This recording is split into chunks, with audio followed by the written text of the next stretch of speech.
Cumprimento a todos os meus irmãos com a paz de Jesus. Seja bem-vindo ao estudo da lição da Escola Sabatina deste novo trimestre sobre o Apocalipse. Revelações do nosso Senhor Jesus Cristo. As 3 mensagens do Apocalipse. Mensagens escritas pelo próprio Jesus. 3 eventos ocorreram em 1844. No dia 15 de outubro, antes do grande desapontamento em um lar piedoso luterano, na Alemanha, nasceu Friedrich Nietzsche, que se tornaria um ateu influente. Ou melhor, não um ateu, mas um revoltado contra Deus. Isso era o que Nietzsche era, um revoltado contra Deus. Acreditava que Deus estava morrendo no Ocidente. Nietzsche protestou contra a influência moral da religião cristã, depreciando-a como uma moralidade escrava, a moralidade dos fracos, que, para se proteger dos mais fortes, inventaram ideias bobas como amem os seus inimigos. Para Nietzsche, a modernidade precisava ir além das noções de bem e mal. Em seu livro Assim Falou Zaratustra, um personagem declara: esmague as velhas tábuas da lei, se referindo aos 10 mandamentos. Nietzsche era um revoltado contra Deus.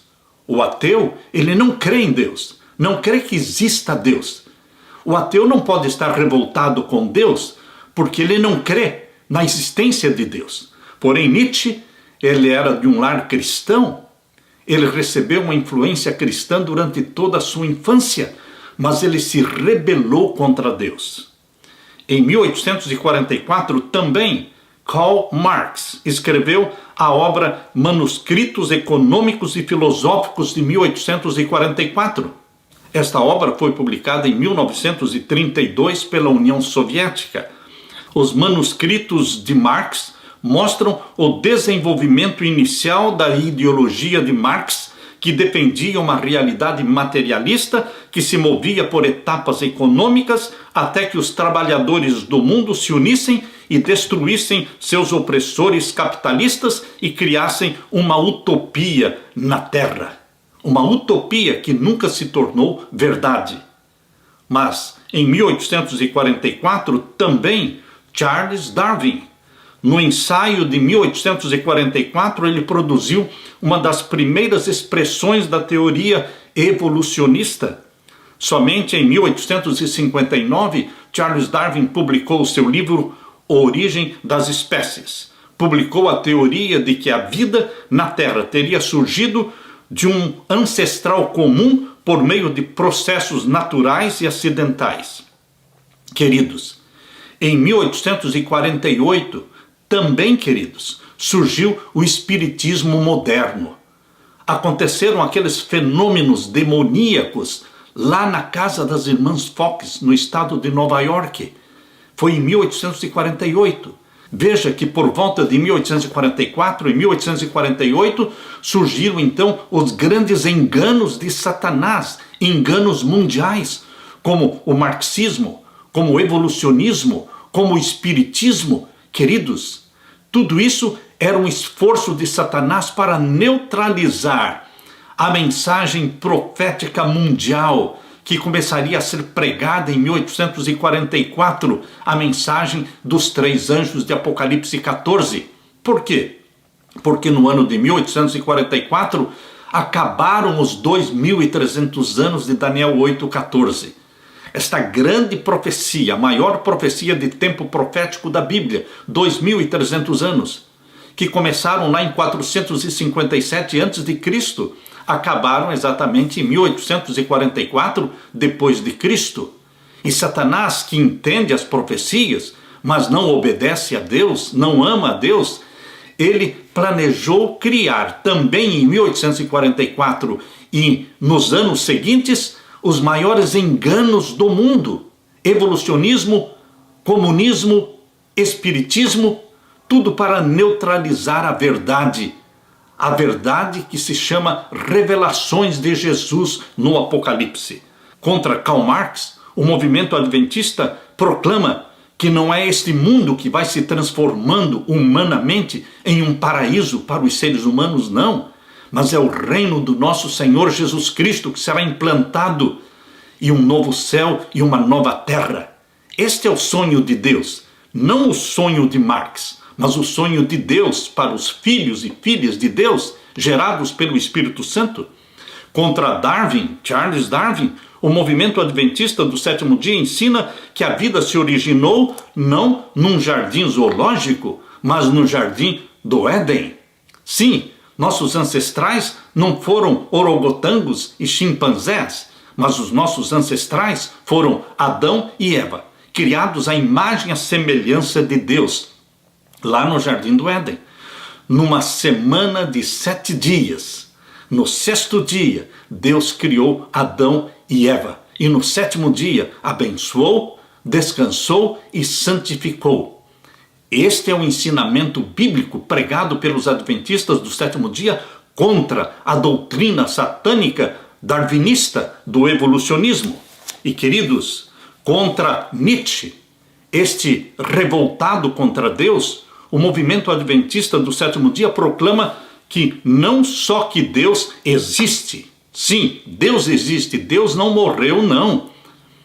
E o cristianismo não é a religião dos fracos, mas o cristianismo é a religião dos pecadores, que se humilham aos pés de Jesus Cristo e buscam perdão.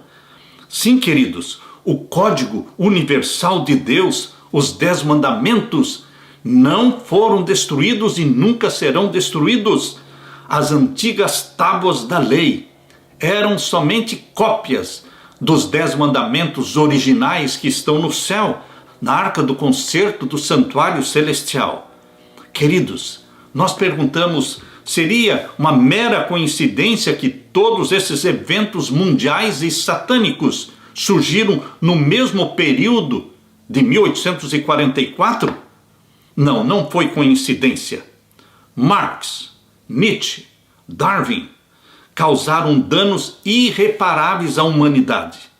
Mas, em meio a todos esses erros, Deus não deixou o mundo sem uma testemunha da sua verdade. Foi por isso que, em meio a essas ideologias destrutivas, Deus suscitou um movimento profético mundial em 1844, que se chamaria Igreja Adventista do Sétimo Dia e proclamaria ao mundo sua verdade para os últimos dias, as 3 mensagens angélicas de Apocalipse 14. As 3 mensagens angélicas são, em certo sentido, instruções para o avanço da Igreja de Deus. Em sua essência, são o Evangelho puro e simples, mas o Evangelho apresentado no contexto da verdade presente. As 3 mensagens angélicas serão o tema do nosso estudo neste próximo trimestre. Na lição número 1, o tema é Jesus vence, Satanás perde. Sempre, sempre e eternamente, Jesus é o vitorioso e Satanás é o perdedor. Aqui nós lemos no verso áureo. O dragão ficou irado com a mulher e foi travar guerra com o restante da sua descendência, a descendência dela, ou seja, os que guardam os mandamentos de Deus e têm o testemunho de Jesus. Apocalipse 12, 17. No livro de Cormac O'Brien, ele narra histórias de exércitos que, embora em grande desvantagem, ainda assim venceram. Conta do exército de 55 mil soldados de Aníbal, de Cartago, que derrotou o invencível exército romano de 80 mil soldados, e a incrível história do exército grego de Alexandre o Grande, que venceu a batalha contra o Império da Medo-Pérsia. Queridos, nós também estamos em uma batalha de vida ou morte contra um inimigo astuto, que é Satanás. Estamos em desvantagem numérica? Pergunto eu. Será que nós estamos em desvantagem numérica? Eu creio que não. Porque muito mais são aqueles que estão conosco do que aqueles que estão com Satanás. Você e eu precisamos entender que para cada anjo mau, para cada demônio que existe na terra, existem 2 anjos bons, santos, puros, agentes poderosos de Deus. É o dobro o exército de nosso Senhor Jesus Cristo. Eu quero que você medite um pouco naquilo que está no 2º livro de Reis, capítulo 6. Abra sua Bíblia no 2º livro de Reis, o capítulo 6. Vamos ver então o verso 15 e 16. 2º livro de Reis, capítulo 6, verso 15 e 16. Aqui diz assim: e o moço, falando do servo do profeta Eliseu, e o moço do homem de Deus se levantou muito cedo e saiu, e eis que um exército tinha cercado a cidade com cavalos e carros. Então o seu moço lhe disse: ai, meu senhor, que faremos? O servo do profeta Eliseu ficou apavorado, porque ele viu o exército inimigo cercando a cidade. E o verso 16 diz: e ele disse: não temas, porque mais são os que estão conosco do que os que estão com eles. E orou Eliseu e disse: Senhor, peço-te que lhe abras os olhos para que veja. E o Senhor abriu os olhos do moço e viu, e eis que o monte estava cheio de cavalos e carros de fogo em redor de Eliseu. Queridos, muito mais são aqueles que estão conosco do que os que estão com Satanás. Aparentemente, você e eu, que amamos a Jesus e que pertencemos ao exército de Jesus Cristo, aparentemente nós estamos em desvantagem numérica. Mas como provou o profeta Eliseu, ele disse: muito mais são os que estão conosco do que os que estão com Satanás. Queridos, nós temos Jesus Cristo ao nosso lado, o grande vencedor, que nunca perdeu uma batalha. Nós temos 2 anjos para cada demônio. O tema do último livro da Bíblia, o Apocalipse, é Jesus vencendo. Sempre venceu e sempre vencerá. E Satanás perdendo, sempre perdeu. E perderá também na última batalha do Armagedon. O cerne desta batalha está descrito exatamente em Apocalipse capítulo 12. Foco do nosso estudo durante esta semana. Esse estudo nos preparará para compreender Apocalipse 14 e as 3 mensagens angélicas. Aleluia! Na parte de domingo, a batalha no céu. A batalha entre o bem e o mal começou num lugar que ninguém suspeitaria que poderia começar, exatamente no céu. Foi ali que um anjo que foi criado perfeito, como diz Ezequiel capítulo 28, Satanás, um querubim ungido, criado perfeito, foi ali que ele se rebelou contra Deus. O Apocalipse capítulo 12 apresenta uma série de episódios dramáticos, retratos do conflito de longa data entre o bem e o mal, que começou aonde? No céu, mas terminará na terra. Esses episódios nos levam ao fluxo do tempo, desde a cena inicial da rebelião de Satanás no céu até os seus ataques ferozes contra o povo de Deus nos últimos dias.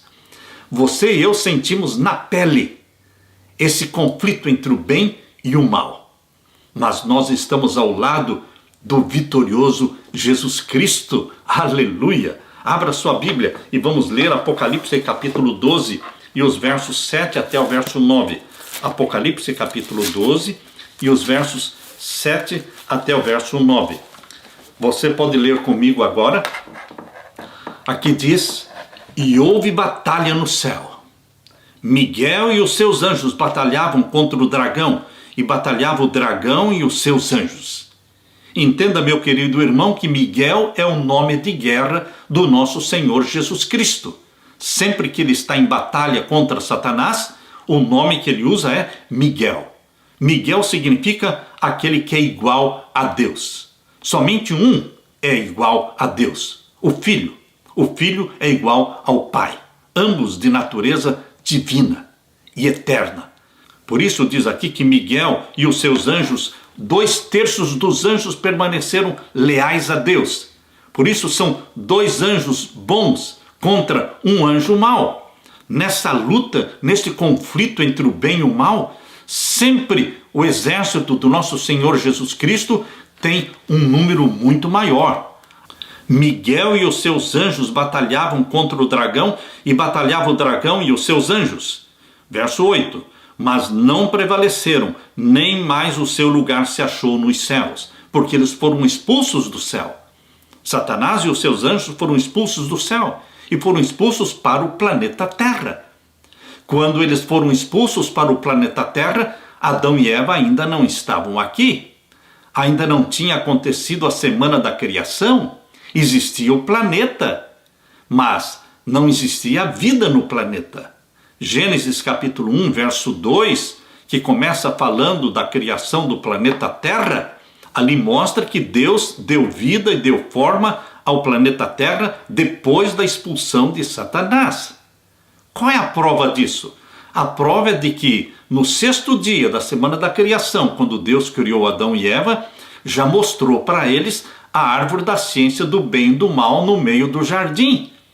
E disse Deus para Adão e Eva em Gênesis capítulo 2, verso 17 e 18, desta árvore vocês não vão comer, vocês não devem nem mesmo se aproximar dela.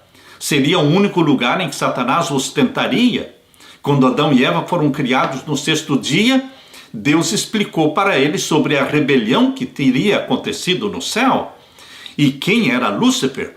O anjo que foi criado perfeito, mas que se rebelou contra Deus e que agora era Satanás, inimigo e adversário de Deus, e que tentaria Adão e Eva ali na árvore da ciência do bem e do mal. Queridos, Adão e Eva não eram ingênuos no ponto de não conhecerem a existência de Satanás. Eles conheciam, Deus explicou para eles.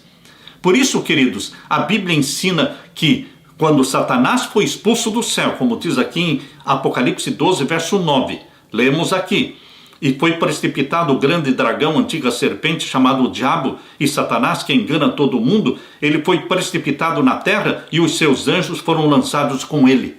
Isto aconteceu antes da semana da criação. Existia o planeta, mas lá em Gênesis capítulo 1, verso 2, diz que o planeta era sem forma e vazio, e existia trevas sobre a face do abismo. Trevas sobre a face do abismo. Queridos, o planeta só recebeu forma, simetria e vida após a expulsão de Satanás do céu. Queridos, quando Deus criou a família humana, criou-a para ser, sim, um lugar para o nascimento do seu filho. A família humana foi criada para ser o lar do Filho de Deus. O plano de Deus para resgatar a família humana já existia quando Deus criou Adão e Eva. O pecado já existia no céu e Satanás já estava no planeta Terra, mas ainda não existia vida aqui. Por isso, quando Adão e Eva foram criados, foram orientados por Deus para não se submeter ao domínio de Satanás. Por quê? Ele os tentaria na árvore da ciência do bem e do mal. Assim como Lúcifer tinha livre-arbítrio e usou a sua liberdade de escolha para se rebelar contra Deus, assim também Adão e Eva tinham livre-arbítrio, liberdade de escolha, para escolher não comer da árvore da ciência do bem e do mal, não se unir e não se aliar a Satanás, o inimigo de Deus. Mas você conhece a história de Gênesis capítulo 3, que Eva cobiçou o fruto e comeu do fruto e deu também para o seu marido.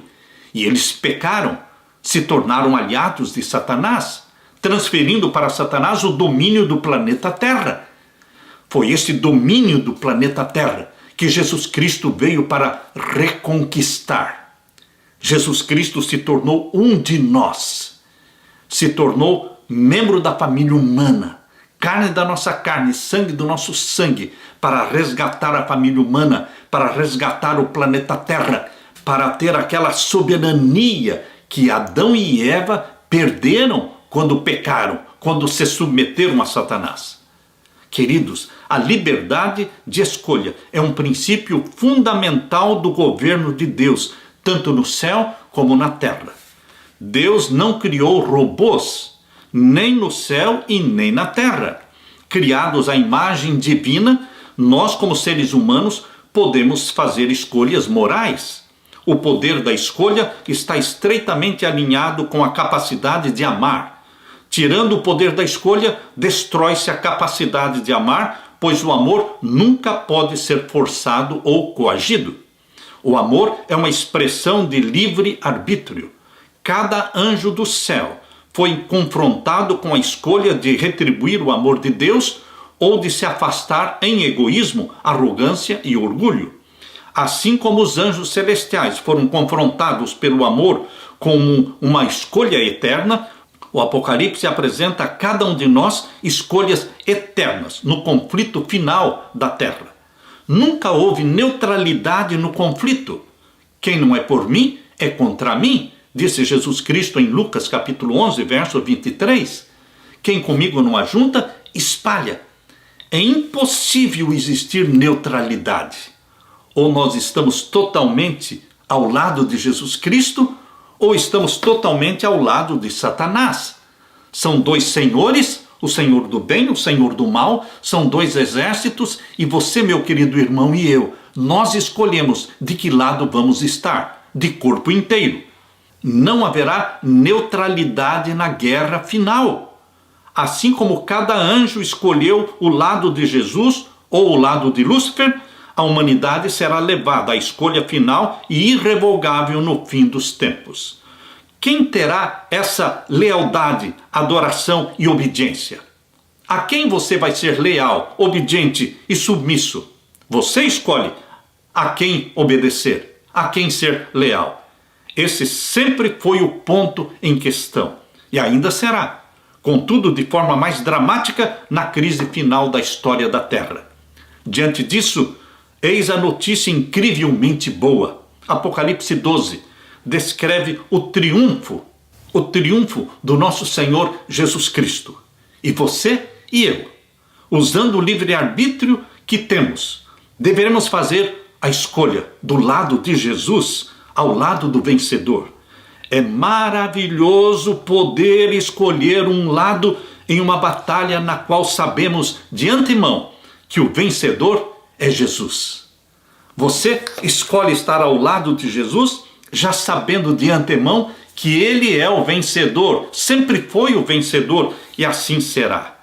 Queridos, Deus colocou na sua mão o poder da escolha, o poder da vontade. Nós não temos poder para vencer a Satanás em nós mesmos, mas nós temos o poder da escolha para decidir ficar ao lado de Jesus Cristo. E Jesus Cristo é quem é o grande vitorioso. E esta vitória de Jesus será sua e minha também. Aleluia! Na parte de segunda-feira, o ataque satânico. Desde o início, Satanás procurou destruir a Jesus. Para Satanás seria muito mais vantagem destruir Jesus já recém-nascido. Por isso ele tentou tirar a vida do Filho de Deus quando ele recém-nasceu. Lembra-se vocês do plano satânico que moveu o coração do rei Herodes para destruir e tirar a vida de todas as crianças de 2 anos para baixo? Aquela foi a primeira tentativa de destruir o Filho de Deus, que recém tinha nascido. Mas Deus, o Pai, não permitiu. Seria uma injustiça destruir o Messias ainda recém-nascido. Quando Adão e Eva pecaram, eles não eram crianças. Adão pecou como um ser adulto, maduro, racional. Mas Jesus Cristo veio como sendo o segundo Adão. Jesus Cristo veio para começar onde Adão caiu. Por isso, Jesus Cristo teria que crescer, se desenvolver, ele precisava ser batizado pelo Espírito Santo, e então o Espírito Santo o conduziria para o deserto, como diz Mateus capítulo 4, verso 1, ali fala que depois de Jesus Cristo ter sido batizado, quando ele saiu das águas, o Espírito Santo desceu sobre ele. Ali foi o batismo do Espírito Santo, porque o Espírito Santo desceu sobre ele e a voz do Deus Pai foi ouvida dizendo: este é o meu Filho amado em quem tenho prazer. E Mateus capítulo 4, verso 1 diz: e então o Espírito Santo o conduziu para o deserto para ser tentado pelo diabo. Queridos, ali iniciou o ministério terrestre de Jesus Cristo, depois de ter sido ele batizado pelo Espírito Santo. Agora ele estava ali como o segundo Adão. para enfrentar Satanás, para iniciar onde Adão caiu. Adão caiu no apetite, comendo do fruto proibido. Jesus Cristo começou seu ministério com um jejum de 40 dias, vencendo o poder do apetite. Vencendo o poder do apetite. Cristo começou onde Adão caiu. E em nome de Jesus Cristo, todos nós que vencermos pelo poder de Jesus Cristo o poder do apetite, você também poderá vencer todos os outros pecados. Abra sua Bíblia agora, em Apocalipse capítulo 12, e vamos ver os versos 4 até o verso 6. Capítulo 12, versos 4 até o verso 6. Aqui diz: e a sua cauda, falando de Satanás, representado aqui pelo dragão vermelho, com 7 cabeças e 10 chifres. Aqui diz o verso 3, vamos ler o verso 3. E viu-se outro sinal no céu, e eis que era um grande dragão vermelho, que tinha 7 cabeças e 10 chifres, e sobre as suas cabeças 7 diademas. Esse dragão representa Satanás. E a sua cauda levou após si a terça parte das estrelas do céu. Ele conseguiu trazer com ele a terça parte dos anjos do céu, e lançou-as sobre a terra. E o dragão, que é Satanás, parou diante da mulher que havia de dar à luz, para que, dando ela à luz, lhe tragasse o filho. E deu à luz um filho, um varão que há de reger todas as nações com vara de ferro, e o seu filho foi arrebatado para Deus e para o seu trono. Jesus viveu aqui 33 anos, e ele foi arrebatado para o céu, porque ele morreu como um vitorioso. Vitorioso porque ele nunca pecou. Por isso ele pôde morrer pelos nossos pecados. E ele não ficou morto, ele ressuscitou. E ele subiu ao céu. E ele vai voltar. Por isso o finalzinho do verso 5 diz: o seu filho foi arrebatado para Deus e para o seu trono. E o verso 6: e a mulher, a igreja do nosso Senhor Jesus Cristo, que permaneceu na terra, e a mulher fugiu para o deserto, onde já tinha lugar preparado por Deus para que ali fosse alimentada durante 1260 dias. Aqui nós temos uma profecia de 1260 dias proféticos. Números capítulo 14, verso 34 diz: um dia para cada ano. Assim como os 12 espias espiaram a terra por 40 dias e voltaram com um relatório incrédulo, negativo e pessimista, Deus disse: um dia para cada ano.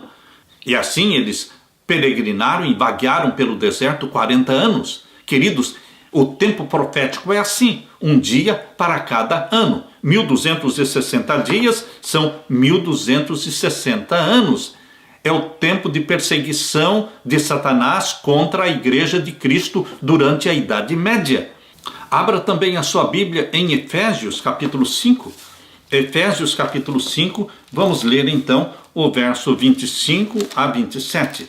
Efésios capítulo 5 e os versos 25 a 27. Aqui Deus diz: vós, maridos, amai vossas mulheres como também Cristo amou a igreja e a si mesmo se entregou por ela. A mulher representa a igreja de Deus, a quem Jesus amou e deu a vida por ela. Verso 26. Para santificar.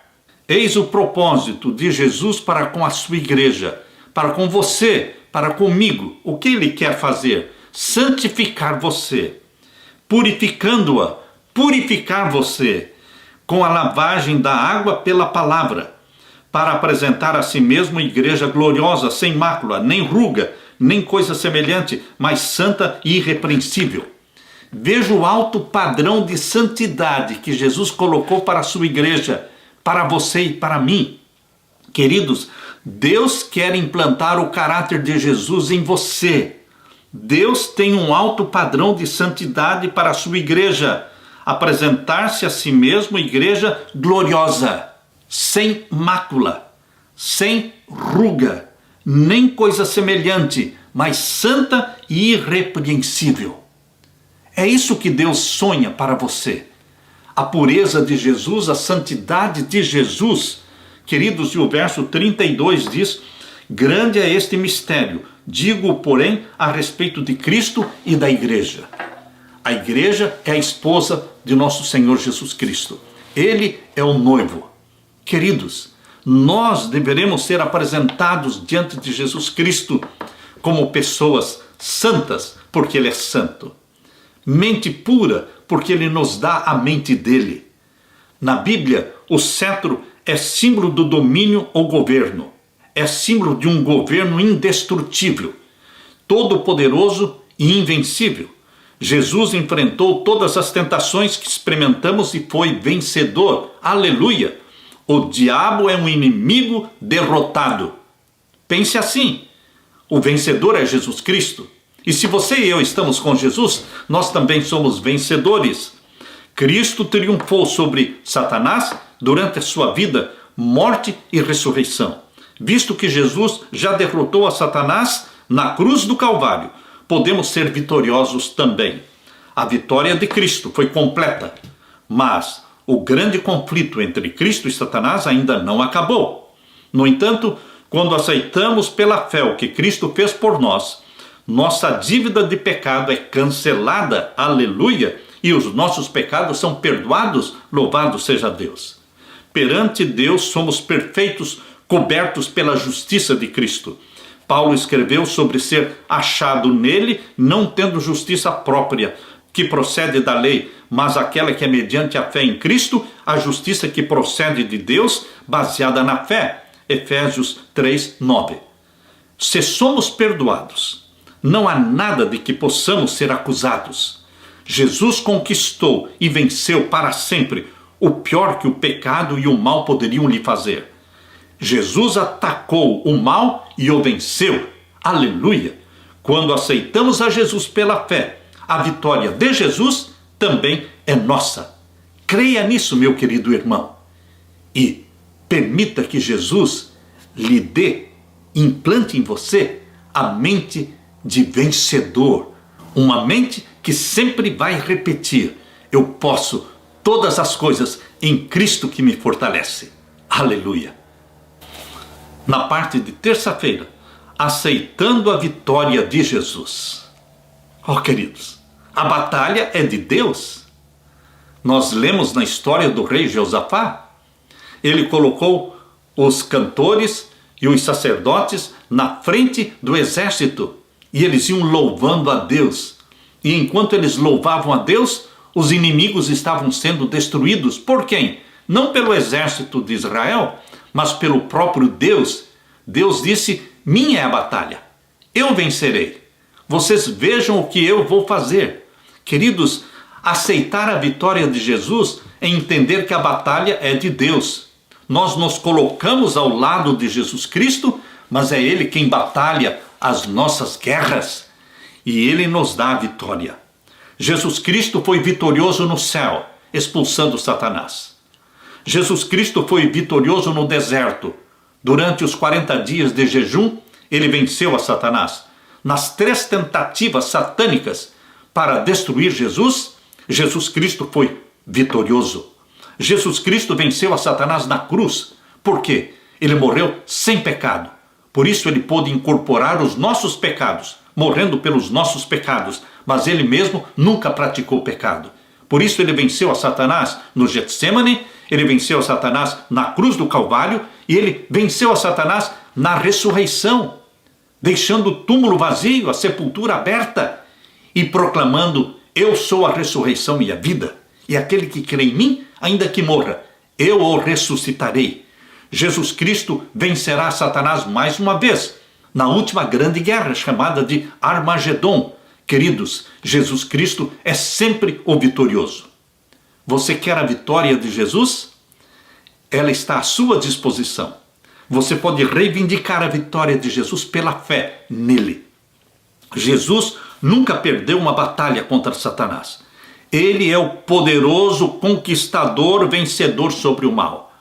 Uma coisa é acreditar que Jesus foi vitorioso sobre as tentações de Satanás.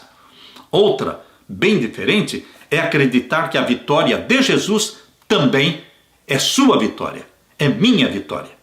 Apocalipse capítulo 12, verso 10. Abra sua Bíblia. Apocalipse capítulo 12 e o verso 10. Eis aqui como é que nós poderemos nos apropriar da vitória de Jesus. Apocalipse capítulo 12 e o verso 10. Convido você para que leia comigo.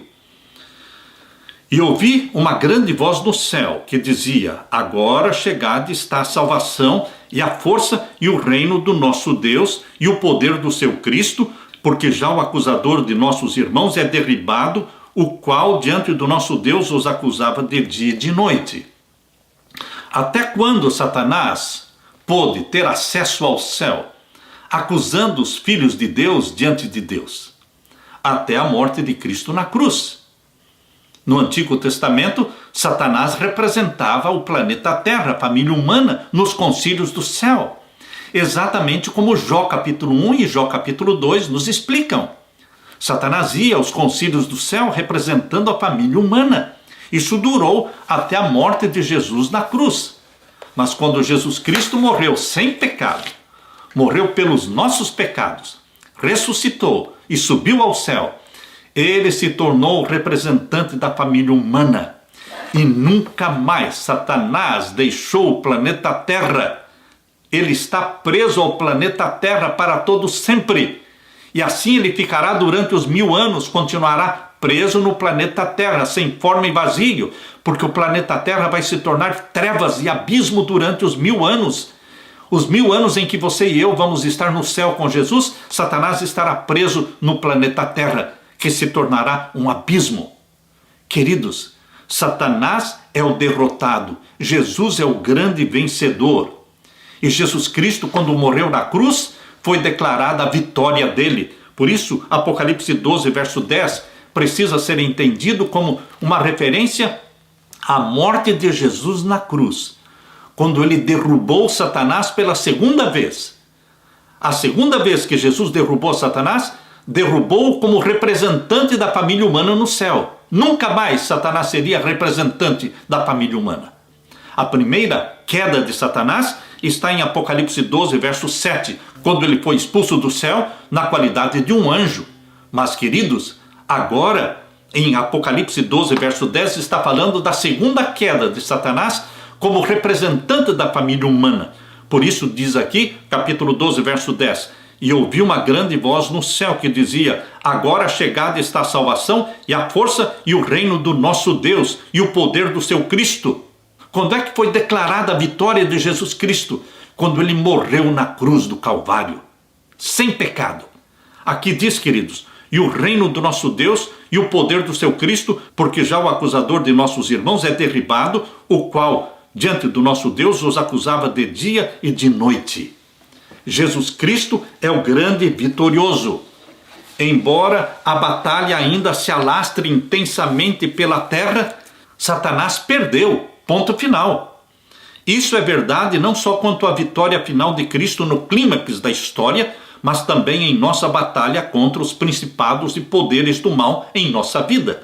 Alguns cristãos vivem frustrados pela derrota, mente de perdedor, esperam a vitória sobre alguma atitude ou hábito, mas nunca compreendem a vitória de Cristo para eles na vida pessoal.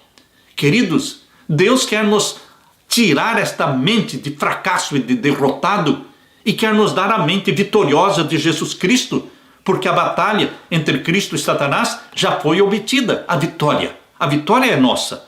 Apocalipse capítulo 12, verso 11, explica como você pode obter a vitória de Jesus. Apocalipse 12, 11. E eles o venceram. Está falando agora de você e de mim, dos redimidos pelo sangue de Jesus, dos irmãos de Jesus Cristo. Verso 11 diz que eles venceram a Satanás pelo sangue do Cordeiro. Não é pela força que você tem, não é pelas habilidades, pelas estratégias que nós temos, mas é pelo sangue do Cordeiro. Há poder no sangue de Jesus. Há poder no sangue de Jesus. É no sangue do Cordeiro que nós vencemos a Satanás.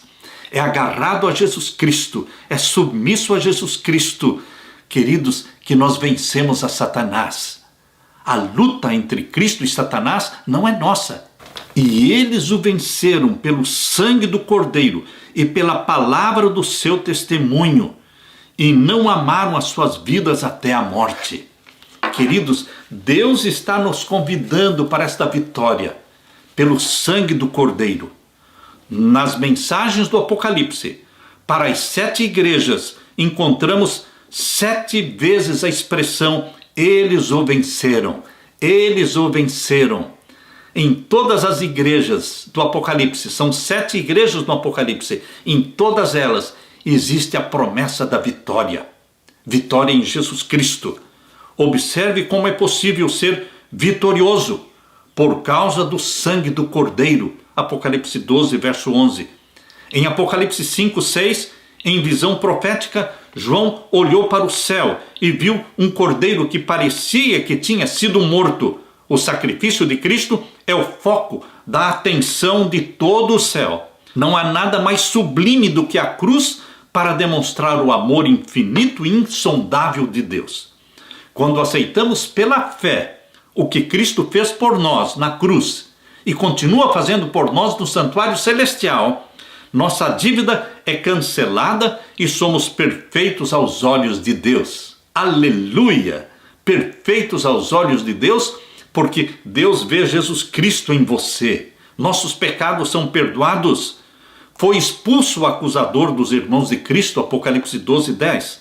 Somos redimidos, somos vitoriosos, somos salvos, não por nossos méritos, mas por causa das vitórias de Cristo em nosso favor. Por causa do sangue do Cordeiro, você e eu somos vitoriosos. Alegremo-nos com a vitória que Jesus nos dá. Aleluia! Na parte de quarta-feira, a mulher no deserto. A Igreja de Deus perseguida durante a Idade Média. 1260 anos de perseguição durante a Idade Média. Perseguições papais, perseguições jesuítas contra esta igreja que é fiel e que guarda os mandamentos de Deus. Lembre-se, meu querido irmão, neste conflito entre o bem e o mal que ainda não acabou, ainda haverá mais perseguição contra a mulher. A ira de Satanás, a cólera de Satanás não acabou. Ele ainda continuará perseguindo a igreja de Deus que guarda os mandamentos de Deus agora nesta última crise. Abra sua Bíblia em Apocalipse 12 e o verso 6. Capítulo 12, verso 6 diz: E a mulher fugiu para o deserto, onde já tinha lugar preparado por Deus para que ali fosse alimentada durante 1260 dias. A história vai se repetir. A história que aconteceu de perseguição e de morte de mártires durante a Idade Média, durante 1260 anos, essa história vai se repetir. Agora, no tempo do fim, de uma forma abreviada, a lei dominical volta a existir e a perseguição aos que guardam os mandamentos de Deus volta a acontecer. E alguns mártires ainda darão sua vida por Jesus Cristo. Por quê? Porque o número dos mártires ainda não se completou. Apocalipse capítulo 6 diz claramente que o número dos mártires ainda não se completou. Capítulo 6 e o verso 11. E foram dadas a cada um compridas vestes brancas, e foi-lhes dito que repousasse ainda um pouco de tempo, até que também se completasse o número dos seus conservos e seus irmãos, que haveriam de ser mortos como eles foram. O número dos mártires ainda vai se completar nesta última perseguição contra o povo de Deus, perseguição chamada de angústia qual nunca houve. Vai começar com o decreto dominical e o povo de Deus será perseguido. A história se repete, mas de uma forma bem abreviada. Não serão 1260 anos de perseguição novamente. Graças a Deus não. Serão somente 1260 dias, 3 anos e meio, uma curta perseguição contra o povo de Deus, que guarda os mandamentos de Deus e que não aceita o sinal da besta. Meu querido irmão, aqui no capítulo 12, verso 14 a 16, fala da perseguição da Idade Média, mas é um reflexo daquilo que vai acontecer agora no tempo do fim. Leia comigo, capítulo 12, verso 14 a 16. E foram dadas à mulher 2 asas de grande águia, para que voasse para o deserto, ao seu lugar, onde é sustentada por um tempo, e tempos metade de um tempo, fora da vista da serpente. Quem sustenta a mulher durante a perseguição é Deus. Assim como Deus sustentou o profeta Elias, durante 3 anos e meio de perseguição de Jezabel contra ele. Queridos, a Jezabel dos últimos dias é a Jezabel papal, que vai perseguir o povo de Deus. Assim como Jezabel perseguiu e queria matar Elias, durante 3 anos e meio, Deus sustentou Elias na casa de uma viúva pobre, não deixando faltar farinha na panela, não deixando faltar azeite na botija. Queridos, Deus proveu o azeite e a farinha, proveu o pão e a água para Elias, o profeta, na casa da viúva por 3 anos e meio.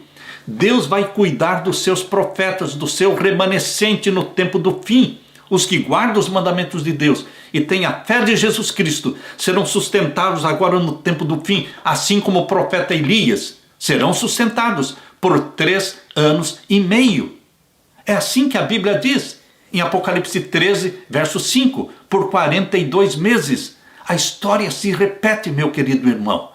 A supremacia papal da Idade Média se repete agora no tempo do fim.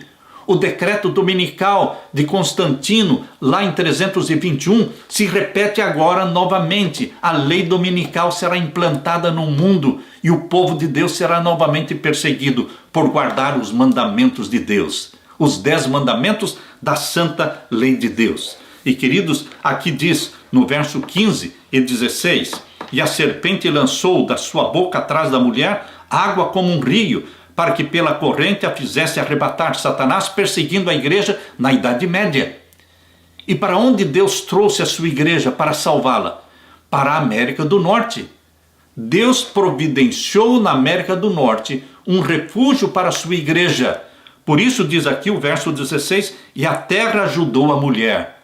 A terra significa os Estados Unidos da América do Norte, para onde a sua igreja fugiu. E aqui ela foi protegida por Deus. E a terra ajudou a mulher. E a terra abriu a sua boca e tragou o rio que o dragão lançara da sua boca. Porém, queridos, Satanás fez com que surgisse neste lugar chamado a terra ajudou a mulher, Estados Unidos da América do Norte. Satanás fez surgir aqui, neste lugar, nos Estados Unidos da América do Norte, um poder representado pelo cordeiro que tem 2 chifres, mas fala como dragão. Perceba que esta besta que subiu da terra, de Apocalipse 13, verso 11, esta besta que subiu da terra, ela está sendo representada por um cordeiro, mas não é cordeiro, porque fala como dragão, ou seja, está sob o domínio do dragão. É aqui neste lugar, os Estados Unidos da América do Norte, que foi um lugar de refúgio para a igreja de Deus no passado. É aqui que a igreja de Deus voltará a ser perseguida. É aqui que vai ser declarado primeiramente o decreto dominical. O sinal da besta será implantado e vai se espalhar para o mundo todo. Meus queridos, os 1260 dias são paralelo ao tempos e metade de um tempo de Apocalipse 12, verso 14. Essa profecia de tempo é encontrada também em Daniel 7, 25, se aplicando ao período dos 1260 anos da Idade Média de supremacia papal. Mas a história vai se repetir agora no tempo do fim. Essa perseguição feroz e satânica de cristãos que criam na Bíblia foi uma extensão do grande conflito entre o bem e o mal.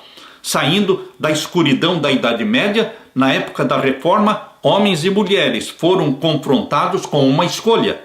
Seriam fiéis à palavra de Deus ou aceitariam os ensinamentos dos líderes romanos? Mais uma vez a verdade triunfou. E Deus tinha um povo que era fiel a ele diante da poderosa oposição. Nesses textos do Apocalipse, existem expressões fascinantes e encorajadoras sobre o cuidado de Deus pelo seu povo. Apocalipse 12:6 diz que Deus proveu um lugar para a sua igreja e cuidou dela. Apocalipse 12:14 declara que a mulher foi sustentada no deserto. É assim que Deus está dizendo que Ele vai sustentar você durante este período de angústia como nunca houve, a partir do decreto dominical.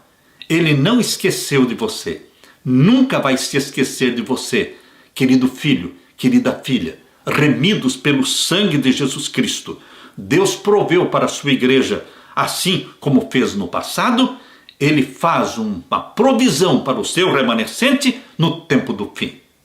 Você é remanescente de Deus? Você ama a Jesus Cristo e guarda os seus mandamentos? Se você é um remanescente de Deus, você vai ser sustentado por Ele. O azeite não acabará na botija. A farinha não desaparecerá da panela. Deus proverá para você, assim como proveu por 3 anos e meio para o profeta Elias. Aleluia! Na parte de quinta-feira, o remanescente do tempo do fim. O diabo está em guerra contra Cristo desde a sua rebelião no céu. Apocalipse 12, verso 7. Como foi no passado, o propósito de Satanás no presente, hoje, é apoderar-se do universo. Ele não desistiu da ideia de ser Deus. Nunca foi Deus e nunca será Deus. Mas ele quer ser Deus, quer ser adorado, como está descrito ali em Isaías, capítulo 14, versos 12 até o verso 14. O foco da atenção de Satanás nos últimos dias da história da Terra é o povo de Deus, que guarda os mandamentos de Deus. Apocalipse 12, 17. Esse é o foco. Ele está obcecado pelo povo de Deus, que não se ajoelha diante de Satanás, que não se submete às leis criadas por Satanás. É um povo que é leal a Deus. Ele está fascinado com este povo. E ele não pensa outra coisa senão subjugar e destruir este povo.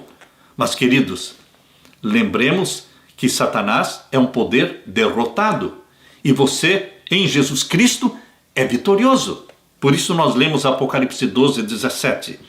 E o dragão irou-se contra a mulher, e foi fazer guerra ao resto da sua semente, os que guardam os mandamentos de Deus e têm o testemunho de Jesus Cristo.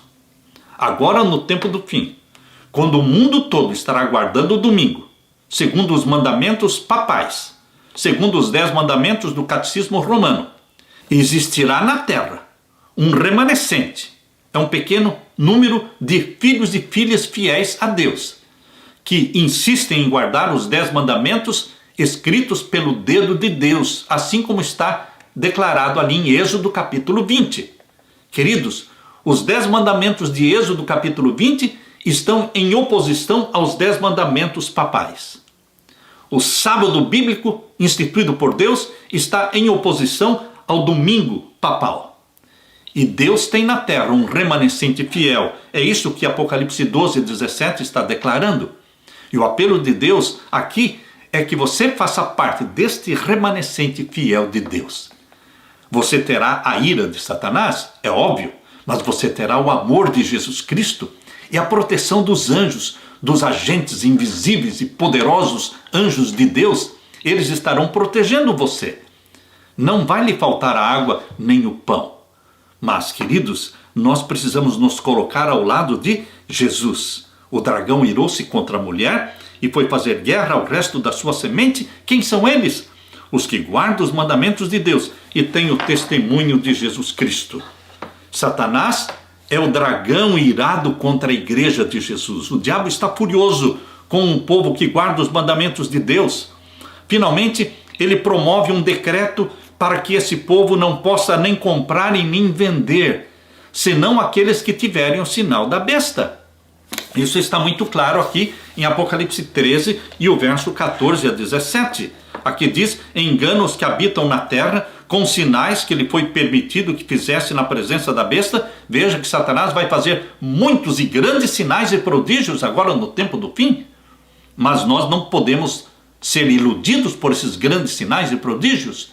Nós temos que permanecer leais ao nosso Deus, que escreveu os seus 10 mandamentos em nosso coração através do Espírito Santo. O Espírito Santo tira os 10 mandamentos das pedras e coloca os 10 mandamentos no nosso coração. E nós somos selados pelo selo do Deus vivo que está na lei de Deus. O 4º mandamento é o selo do Deus vivo. Somos selados. E aqui diz o verso 16: e faz que a todos, pequenos e grandes, ricos e pobres, livres e servos, lhe seja posto um sinal na sua mão direita ou nas suas testas. O sinal da besta será aplicado sobre todos, menos o remanescente fiel de Deus, que guarda os mandamentos de Deus. Você, meu querido irmão, mesmo que você não seja membro da Igreja Adventista do 7º dia, você pode ser do remanescente fiel de Deus. Onde você estiver, não importa a placa da sua igreja, você pode guardar os mandamentos de Deus. Você pode se opor ao sinal da besta e declarar fidelidade e lealdade aos mandamentos de Deus e a fé em Jesus Cristo como nosso Salvador. Meu querido irmão, minha querida irmã, Deus está convocando você para este grupo de remanescentes fiéis. Se Satanás não pôde destruir a Cristo, ele tentará destruir o objeto das mais profundas afeições de Jesus, a sua igreja. Você é a igreja de Deus. A última guerra da terra não está centralizada no Oriente Médio e nos vários conflitos ali, mas na mente do povo de Deus espalhado no mundo. É uma batalha entre duas forças opostas, Cristo e Satanás. E mais uma vez, ninguém é neutro. Quem comigo não ajunta, disse Cristo, espalha. Quem não é por mim, é contra mim. A questão central na última guerra é quem terá a nossa lealdade. A quem você será fiel? Diante de quem você vai se submeter? Qual é o sinal que você vai receber? O sinal de Deus ou o sinal da besta? O céu clama por crentes encantados pelo amor de Cristo, redimidos por sua graça, comprometidos com seus propósitos, habilitados pelo Espírito Santo a obedecerem às suas ordens de tal maneira que estejam dispostos a enfrentar a própria morte pela causa de Cristo. O mundo caminha para uma grande crise. O mundo está envolvido já numa grande crise. E de que lado você está, meu querido irmão? É você um remanescente fiel? Não basta ser membro da igreja remanescente. Você precisa ser um remanescente. E o que é ser um remanescente? É guardar os mandamentos de Deus e crer em Jesus Cristo como o único Salvador. Ser um remanescente de Deus é não se conformar com o padrão do mundo. Enquanto o mundo todo estará obedecendo os mandamentos papais, você obedece os mandamentos de Deus. É isso que significa não se conformar com o mundo. Abra sua Bíblia e leia comigo Romanos capítulo 12, verso 1 e verso 2. Romanos capítulo 12, verso 1, verso 2, Deus está falando para você. Rogo-vos, pois, irmãos, pela compaixão de Deus. Entenda que Paulo está falando assim, rogo por você, meu querido irmão, pela misericórdia de Deus, que você apresente o seu corpo como sacrifício vivo, santo e agradável a Deus. O apelo de Deus para você é que você apresente diante dele um sacrifício vivo, santo e agradável, que é o seu corpo. O seu corpo é templo do Espírito Santo. O Espírito Santo vive em você. Por isso você não pode corromper este corpo, destruir este corpo. Você tem que apresentar este corpo como um sacrifício vivo, santo e agradável a Deus, diz aqui, que é o seu culto racional. Este é o culto que apresentamos diante de Deus. Nós dedicamos tudo o que temos e tudo o que somos a Deus, racionalmente. E aqui diz o verso 2, Romanos 12, verso 2. E não vos conformeis com este mundo. Não se conforme com os padrões do mundo. Não se conforme com as músicas do mundo. Músicas que muitas vezes estão sendo introduzidas na igreja. Não se conforme com o vestuário e as modas do mundo. Não se conforme com a comida e a bebida do mundo. Não é o que todo mundo come e bebe. O remanescente de Deus come e bebe diferentemente. O remanescente de Deus se veste diferente. O remanescente de Deus ouve músicas diferentes que são santas e sagradas. O remanescente de Deus sonha com o céu e não se conforma com o mundo. E aqui diz mais no verso 2, não vos conformeis com este mundo, mas transformai-vos pela renovação do vosso entendimento. Existe uma renovação da mente. Por quê? Cristo vai implantando a mente dele em você. E você começa a pensar e agir e sentir como Jesus. Isto significa renovação do entendimento, para que experimentem qual seja a boa, agradável e perfeita vontade de Deus. meu querido irmão, não conformismo com o mundo. Renovação da nossa mente. Diariamente, nossa mente precisa estar sendo renovada, porque nós precisamos da mente de Jesus, dos traços de caráter de Jesus implantados em nós. Que Deus derrame sobre você o Espírito Santo, para que você seja um remanescente, para que você seja um Elias moderno, para que você seja sustentado por Deus, assim como Deus sustentou Elias por 3 anos e meio. Que Deus derrame sobre você o Espírito Santo, meu querido irmão, e que Jesus dê para você a paz que só Ele pode dar. Amém.